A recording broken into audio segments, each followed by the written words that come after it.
এখানে মুসলিম হিসেবে এটা আমার জন্য আপসেটিং, রাইট কারণ এ প্রশ্নের জবাবটা দিতে হলে আমাকে নিজের দিকে আঙুল তুলতে হচ্ছে।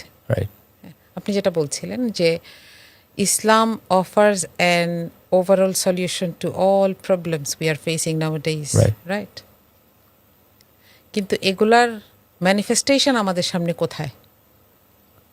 আপনি যদি দেখেন একটা মহিলা, একটা মেয়ে যার বাংলাদেশে জন্ম হয়েছে, তার যখন 12-13 বছর বয়স, তখন তার বেড়ে ওঠার সময়টা এবং তার শরীর তখন তৈরি হচ্ছে, তার কিছু এক্সট্রা কেয়ার দরকার, তার কিছু এক্সট্রা ভিটামিন দরকার, তার রোদ দরকার, তার আলো দরকার।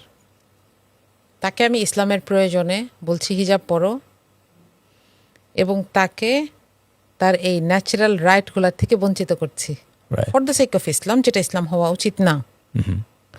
আমার লিডার চিন্তা করার দরকার ছিল, আমি যদি বলি দেশের লিডার না হলেও যে আমার রিলিজিয়াস লিডারদের চিন্তা করা দরকার ছিল।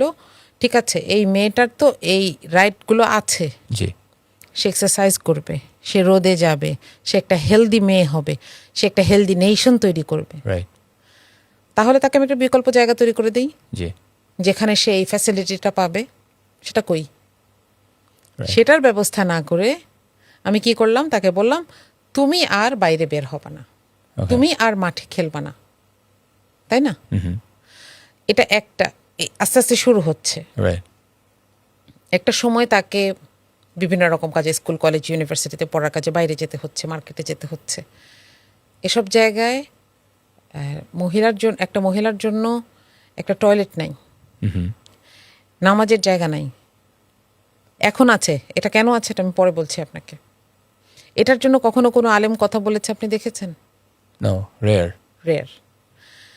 কারা করেছে এটা জানেন? এটা করেছে পুঁজিবাদ। কেন মার্কেটে নামাজের জায়গা থাকে বলেন? যেন মানুষ নামাজের জন্য বাসায় বের হয়ে চলে না যায়, সে যেন আরেকটু শপিং করে। কেন বইমেলায় নামাজের জায়গা থাকে? কারণ সে যেন নামাজ পড়ে আরেকটু টাইম স্পেন্ড করে, তাহলে সে এখানে পয়সা খরচ করবে। মেলা কর্তৃপক্ষ তো সেটাই চাচ্ছে। সেই কনসেপ্ট থেকে তারা একটা নামাজের জায়গা করে, একটা ওয়াশরুম করে। রাইট এখন আমি একটা মেয়ে, আমাকে আমার আলেমরা বলছেন, আমার ধর্মের আলেমরা বলছেন, যাদেরকে আমি খুবই অন করতে চাই, বলছেন যে মহিলারা তো বাইরে বের হওয়ারই কথা না, তার জন্য ফ্যাসিলিটি কেন ক্রিয়েট করব? আর সেখানে যে ইসলাম মানে না টানে না কিচ্ছু না, সে আমার জন্য মার্কেটে একটা টয়লেট রেখেছে, একটা ফ্রেশ হওয়ার একটা রুম রেখেছে, রাইট বইমেলায় এইরকম ধুলাবালির মধ্যে আমার জন্য একটা নার্সিং রুম রেখেছে, একটা টয়লেট রেখেছে। আপনি বলেন আমি মানসিকভাবে কার দিকে রুজু হব বেশি? Right it's natural.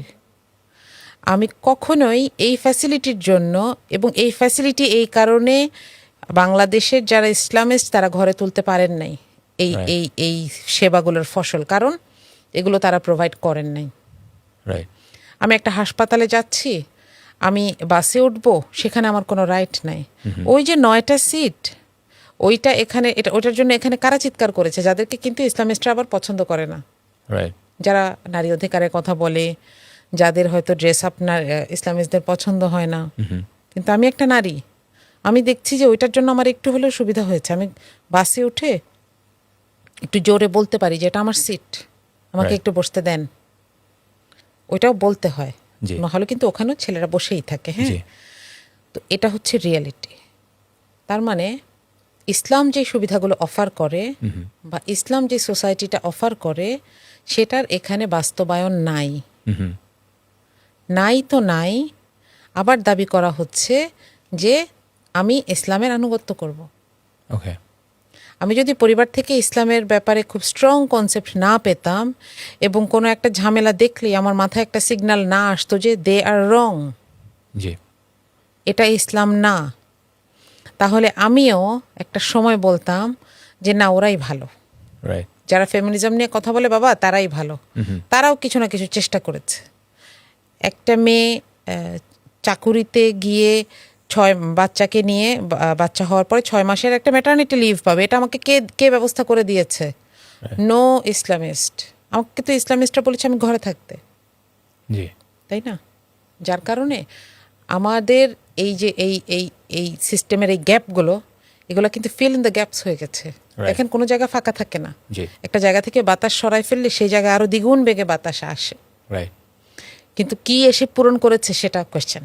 জি। হ্যাঁ, তো যার কারণে আমাদেরকে, আমরা যখন এই যে আপনি বলছিলেন যে পাশ্চাত্যকে আমি দোষ দিব, তার আগে আমি ইসলামিস্টদেরকে বলবো যে এই গ্যাপগুলো ছিল কেন।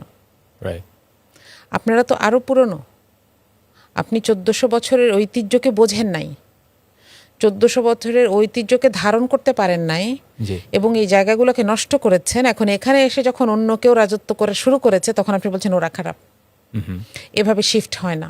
রাইট। মানুষকে কনভিন্স করতে হয়, মানুষকে দেখাইতে হয় যে এখানে আসো, দেখো আমি যে সিস্টেমটা অফার করি সেটা কীরকম। এখানে একটা কথা শেষ করব, রাসূল সাল্লাল্লাহু আলাইহি ওয়াসাল্লামের যারা স্ত্রী ছিলেন, আমরা যদি তাদেরকে দেখি, তাদের লাইফ কি খুব প্রাইভেট লাইফ ছিল?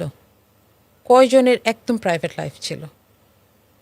Right. তাদের পর্দার সিস্টেমটা আলাদা ছিল, একটু কঠোর ছিল, কারণ তারা তো উম্মুল মুমিনিন, এবং জি। তারা কখনোই আর রাসূল সাল্লাল্লাহু আলাইহি সাল্লাম চলে যাওয়ার পরে তারা কখনো আর বিয়ে করবেন না। হ্যাঁ, Right. এবং তারা সমস্ত মুমিনদের মা। কিন্তু তাদের কি কাজ সেখানে থেমেছিল? একজন উম্মুল মুমিনিন নিজের হাতে হস্তশিল্প তৈরি করতেন এবং সেগুলো বিক্রি করতেন, সে পয়সা দিয়ে উনি চলতেন। একজন উম্মুল মুমিনিন তিনি মানুষকে দিন শিখাইতেন। রাইট। রাসূল সাল্লাল্লাহু আলাইহি ওয়াসাল্লাম চলে যাওয়ার পরেও দীর্ঘদিন মানুষকে দিন শিখিয়েছেন, জি। এবং এই সিলসিলাটা কিন্তু অনেক দিন ছিল। আব্বাসীয় শাসনামল পর্যন্ত এই ব্যাপারটা ছিল। মহিলারা মসজিদে নববীতে বসেই দিন শিখাতেন। একটা হাদিস শেখার জন্য অনেক দূর যাত্রা করেছেন। হ্যাঁ, আমি একটা বই বাংলা করেছি, অনুবাদ করেছি, আল মুহাদ্দিসাত, এবং এই বইটা আমার নিজের জন্য একটা শখ ছিল।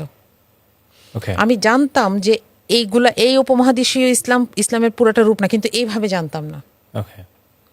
এখানে তার মাহরামদেরকে নিয়ে সফর করত, কখনো কখনো নিজেরা অনেকজন মিলে এক জায়গায় যেত। কেন? দিন শেখার জন্য। সেই পরিবেশ এখন কোথায়?